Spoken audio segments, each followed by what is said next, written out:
Hello students, welcome to saint Michael's e learning classes. I am Mohammad Chaurasia. आज हम लोग हिंदी व्याकरण के दूसरे अध्याय को पढ़ेंगे, ठीक है।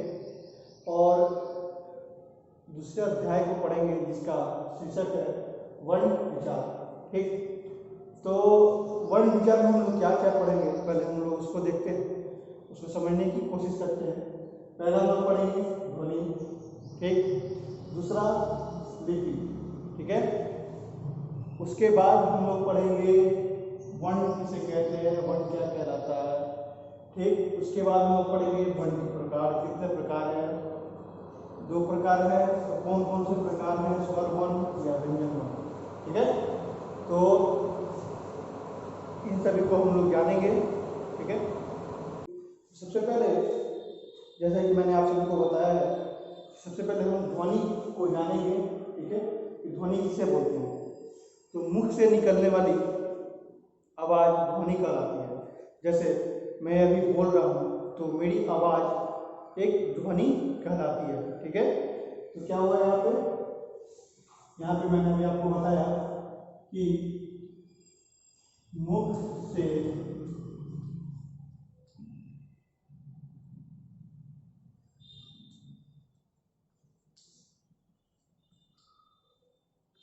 से निकलने वाली आवाज क्या होती है, ध्वनि कहलाती है, ठीक है, ठीक। तो जैसे कि जब कोई कुत्ता भौंकता है तो क्या हुआ, वो उसकी ध्वनि हुई, ठीक है। कोई गायक अगर गाता है तो क्या हुआ, वो उसका ध्वनि हुआ, बहुत अच्छे सुर निकालता है, बहुत अच्छी ध्वनि के साथ वो गाता है। चिड़िया चहचहाती है तो क्या हुआ, चहचहाना उसका क्या हुआ, ध्वनि हुआ, ठीक है।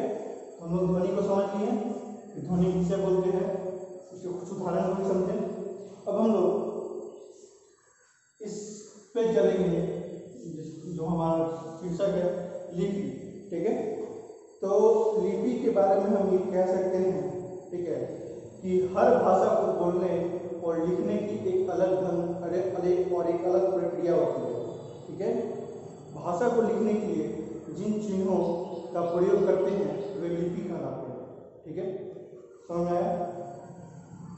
जैसे हम लोग हिंदी भाषा को लिखने के लिए किस चीज का उपयोग करते हैं, अ, आ, ई, क, ख, ग, घ, अंग, ये सब चीजों का इस्तेमाल करते हैं, ठीक है। तो ये क्या हुआ, एक हिंदी भाषा का चिन्ह हुआ, ठीक है, जो कि हमें लिपि लिखने में, लिपि के लिए क्या होता है, जरूरी होता है। जैसे अभी मैंने आपको बताया, ठीक है, ये क्या है, हिंदी भाषा का लिपि क्या है, हिंदी भाषा किस लिपि में लिखा जाता है, तो ये लिखा जाता है देवनागरी, ठीक है, देवनागरी लिपि में लिखा जाता है, ठीक। वैसे ही बहुत सारे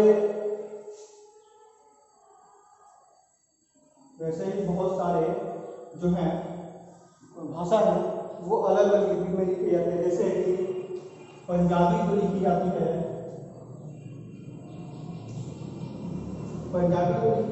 वो पंजाबी भाषा जो लिखी जाती है, ठीक है, वो किस लिपि में लिखी जाती है, तो गुरुमुखी लिपि में लिखी जाती है।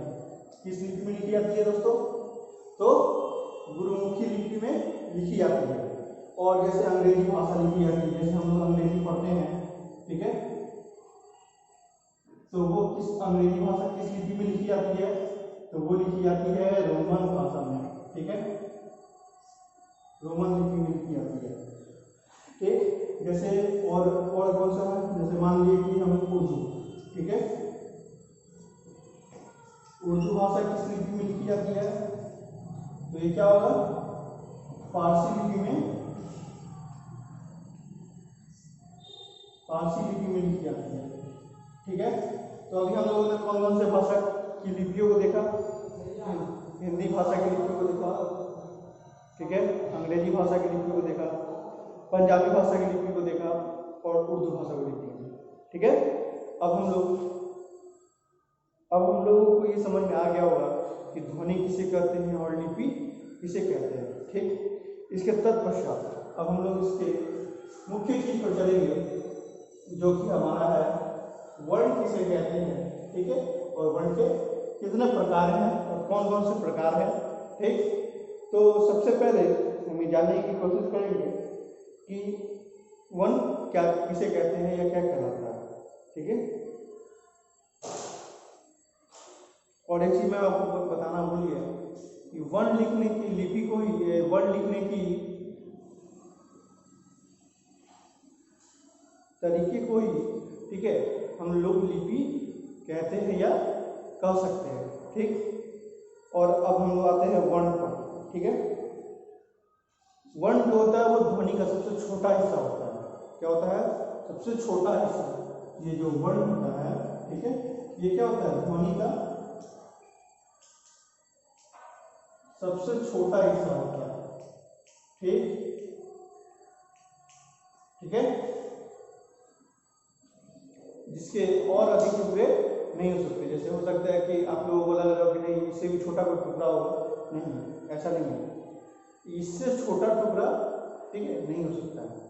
ठीक, अब देखिए वर्ण क्या कहलाता है। जब ध्वनि, ठीक है, जब ध्वनि को किसी हाथ या मशीन द्वारा लिखा जाता है तो वो वर्ण कहलाता है। ठीक है, या फिर हम लोग बोल सकते हैं कि लिखने की जो प्रक्रिया होती है उसे वर्ण कहते हैं। ठीक है, वर्ण के कितने प्रकार होते हैं? तो वर्ण के 2 प्रकार होते हैं। यहाँ में लिखा हुआ है वर्ण के कितने प्रकार होते हैं? वर्ण के 2 प्रकार होते हैं। कौन कौन से प्रकार होते हैं? तो पहला है स्वर वर्ण। ठीक, क्या है? स्वर वर्ण। ठीक है, दूसरा क्या है? व्यंजन वर्ण। ठीक है, तो दोनों में क्या बोलते हैं? वोवेल्स, एंड इसको क्या बोलते हैं? कॉन्सोनेंट। ओके, तो अब हम लोगों ने जाना कि स्वर वर्ण किसे बोलते हैं और व्यंजन वर्ण किसे बोलते हैं। देखिए, सब स्वर वर्ण किसे बोला जाता है। ठीक, तो स्वर वर्ण समझाने के लिए मैं आपको ये बताता हूँ, जिस वर्ण को बिना किसी अन्य ध्वनि के साथ, ध्वनि के सहायता से बोला जाए उसे स्वर्ण वर्ण कहते हैं। जैसे यहाँ मैं लिख देता हूँ पहले, जिस वर्ण को बिना किसी, ठीक है, अन्य ध्वनि की सहायता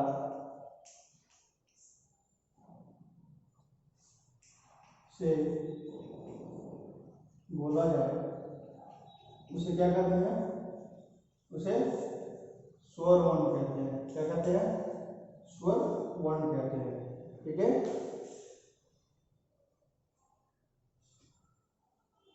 हिंदी भाषा में कितने स्वर वर्ण पाए जाते हैं? ठीक है, तो हिंदी भाषा में कितने पाए जाते हैं?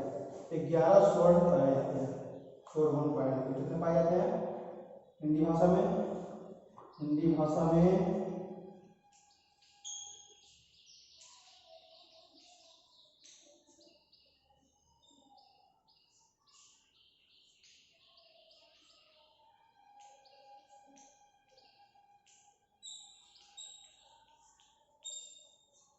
ठीक है, हिंदी भाषा में कितना स्वर वर्ण पाए जाते हैं? तो हिंदी भाषा में 11 स्वर वर्ण पाए जाते हैं। ठीक,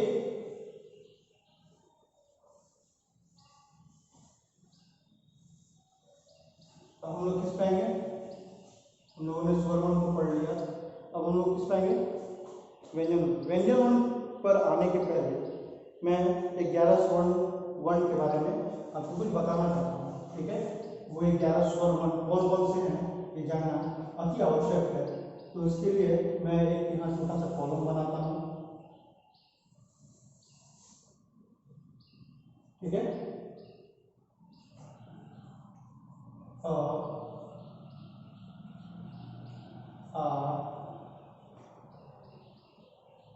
ई बड़ी ऊ बड़ी ऊ, ठीक है। फिर यहाँ ये कितने हुए 1 1 2 3 4 5 6 7, तो मैं और कितने हैं 7 4 11, 4 खंड और बनाएंगे, ठीक है। ए ओ और ओ, ठीक है। तो ये हमारे क्या हुए स्वर वर्ण, कौन कौन से हुए, क्या क्या हुए, ठीक है। ये क्या हुए 11 स्वर वर्ण अभी मैंने आपको बताया है, ठीक है। तो वो इस प्रकार है, कितने हैं ये 11,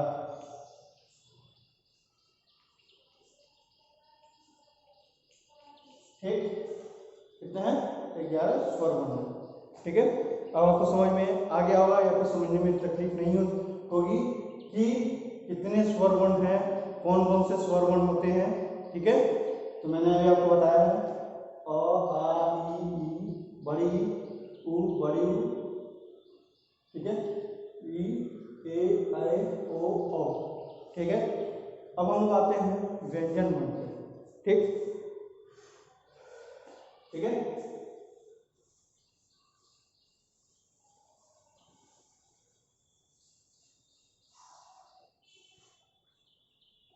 व्यंजन वर्ण,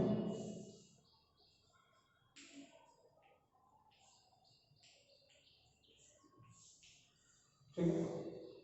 तो व्यंजन वर्ण क्या बोल सकते हैं, जो वर्ण स्वरों की सहायता से बोले जाते हैं, ठीक है, वो कहते हैं स्वर वर्ण, क्या थे जो बिना किसी सहायता से बोले जाते थे। ये क्या है जो स्वर वर्ण के जो स्वर वर्ण के सहायता से क्या होते हैं बोले जाते हैं, ठीक, बोले जाते हैं, वे क्या कहलाते हैं, वे व्यंजन वर्ण कहलाते हैं, ठीक, समझ में आ गया।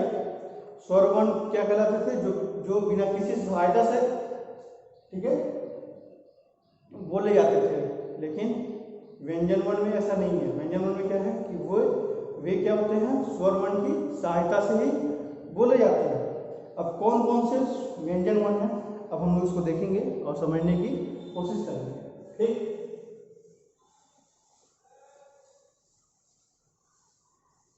तो इसको समझने के लिए हम एक छोटा सा कटघरा लिखते हैं, ठीक है, जिससे यह स्पष्ट होगा कि व्यंजन वर्ण में कितने, हिंदी में व्यंजन वर्ण कितने हैं, कौन कौन से हैं, ये आपको जानना बहुत जरूरी है। तो मैं इसके लिए एक छोटा सा एक कटघरा लिखना चाह रहा हूँ, ठीक है, ताकि आपको ये अच्छे तरह से समझ में आए।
जैसा कि मैंने अभी यहाँ पर अभी लिख दिया है, ठीक है।